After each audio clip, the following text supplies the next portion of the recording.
एक डलिया में बहुत सारे फल लेकर के और बेचवे के काजे जा रही है और रास्ता भर कहती जा रही है, अरे कोई आम ले लो, कोई सेब ले लो, कोई अमरूद ले। और पूरे ब्रजमंडल में चिल्लाती वही जा रही है, आम ले लो, सेब ले लो, अमरूद ले लो, संतरा ले लो।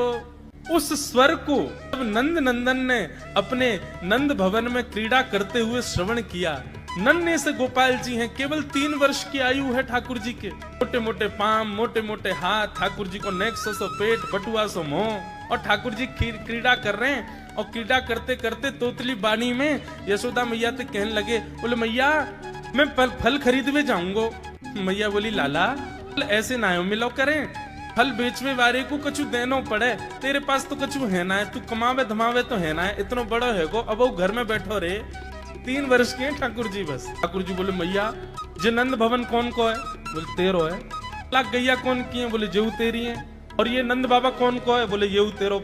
और मैया तू कौन की है? बोले, मैं भी तेरी हूँ। मैं इतनी सबरी संपत्ति को मालिक हूँ, तू यूं कैसे कह रही है? मैं कछु कमाऊं धमाऊं ना, ये सबरो मेरो ही है मैया।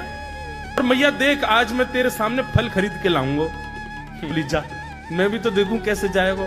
सो ठाकुर जी फल खरीदने के लिए जा रहे हैं नन्हे से ठाकुर जी। तो कहाँ लेके जा रहे हैं? बोले, जल्दी से जहां पर सारे सामग्रियां रखी जाती है, ऐसे सामग्री गृह में गए और वहां से 2 मुट्ठी गेहूं अपने हाथ में भर के, और नन्हे से 3 वर्ष के ठाकुर जी इतने इतने से हाथ ऐसे अंजलि में गेहूं भर के, और ठाकुर जी अपनी मटकीली सी चाल बाकी अदा से उछलते कूदते भय और फल बेचे वाली के पास फल लेवे जा रहे हैं। यशोदा मैया एक झांक करके एक तरफ से ठाकुर जी की इस लीला को देख रही है। अब कूदते भय ठाकुर जी जा रहे हैं। जितने गेहूं लिए, कितने गेहूं आए होंगे ठाकुर जी के हाथ में? ज्यादा से ज्यादा आए होंगे 25-30। और वो यूं उछलते उछलते गए, सब गिर गए। अरे कोई आम ले लो, सेब ले लो, अमरूद ले लो, कहती हुई जैसे ही जा रही थी, तभी उसकी दृष्टि पड़ी एक गली में, और वो गली जा रही थी नंद भवन की ओर। नंद भवन से नन्हे से बालक, नन्हे से सांवरे सलोने ठाकुर जी, छोटी सी धोती पहनी है, हाथन में पद्म राग के कड़ूला पहने हैं, गले में कौस्तुभ मणि पहनी है, सुंदर घुंघराले केशन को गूंथ करके यशोदा मैया ने ऊपर सुंदर मोतीन से लड़ बांध करके वहां में एक मोर पीछ लगायो भयो है। नन्हे से ठाकुर जी इतनी व्याकुल भरी दृष्टि से देख रहे हैं उस फल बेचने वाली को कि कहीं चली ना जाए, वहां से पहले मैं जाके आते फल ले लूं। ठाकुर जी के उस रूप को देखते ही वो फल बेचने वाली वहीं रुक गई, देखने लगी सुंदर से ठाकुर जी। ठाकुर जी बाके सामने जाके खड़े है गए। उसने अपने फल की डलिया नीचे रखी। ठाकुर जी फल देख रहे हैं कौन से लेने। अब उंगली करके ठाकुर जी कह रहे हैं, जेवारो दे दो, जेवारो दे दो, ये दे दो, ये दे दो। करते करते करते पूरी डलिया ही कह दी। बोले, सबरी दे दो। गोपी बोली, अरे लाला ये सब ऐसे ही ले जाएगो, कछु देगो ना मुकू? अरे ऐसे ना मिलो करे, कछु देनो पड़े, चल कछु दे मुकू तभी मिलेगी।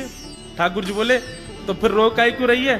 मैं ऐसे थोड़ी लेके जाऊंगा, नंद बाबा को ला लाऊं, मेरी सभी संपत्ति है, मैं अपनी संपत्ति में से कछु हिस्सा तो दूंगा तब फल लेके जाऊंगा। अच्छा दियो, कहा देगो संपत्ति में? तो जितने गेहूं ठाकुर जी भर के लाए, वहां में से केवल एक बचो ठाकुर जी के हाथ में। और ठाकुर जी मुट्ठी खोल के वो एक गेहूं ले में, और बड़े संकोच वश कि अब एक ही बचो, कहा करूं, ले जे है। उस एक गेहूं के दाने को अपने हाथ में लेकर के कोमल से ठाकुर जी की उस मुखाकृति को देख करके वो फल बेचने वाली की तो सुध बुद्धि चली गई। ठाकुर जी बोली, अरे नजर लगावेगी मुझको, चल जल्दी फल दे दे। बोले, फल दे तो दूं, लेके कैसे जाओगे? 4 आम के बराबर के तो तुम स्वयं हो। एक आम के ऊपर एक ऐसे 4 खड़े कर दूं तो इतने बड़े तो तुम खुद ही हो, कैसे लेके जाओगे? ठाकुर जी बोले, बड़ी चिंता। तभी गोपी ने की, अच्छा आओ मैं दूं। ठाकुर जी को हाथ पकड़ करके उनकी कारी कमरी खोली, उनकी पीताम्बरी ने ढीली करी, और ठाकुर जी के कछु फल तो कमरिया में बांध दिए, कछु पामन में बांध दिए, कछु हाथन में बाजूबंद बना के बांध दिए, कछु गरे में लटकाई दिए। ऐसे कपड़ान में फल भर भर के ठाकुर जी के पूरे अंग में फल लटका दिए। अब ठाकुर जी को पेट तो है गयो ऐसो, यहाँ ते कमर निकल रही है, पीछे ते निकल रहा है, पीछे बस्ता की तरह वहां में कपड़ा में फल बंधे भये हैं, हाथन में बाजूबंद में भी केला आदि आदि सब बंधे भये हैं। और ऐसे ठाकुर जी मटकते भय, उछलते भय, और बड़ो श्रम है रोए, उठा नहीं पा रहे पाम को, इतना भारी है गयो पाम। और जैसे तैसे खिसक खिसक करके नंद भवन की ओर जा रहे हैं। इस रूप को जब उस फल बेचने वाली ने देखा, उसने अपनी फल की डलिया उठाई और फल की डलिया उठा करके जब सिर पर रखी तो आगे चलते हुए नेत्र बंद हो गए। अब तो बस यही कहती जा रही है, गोपाल ले लो, कृष्ण ले लो, माधव ले लो, मधुसूदन ले लो, गोविंद ले लो, नंद जी को लाला ले लो।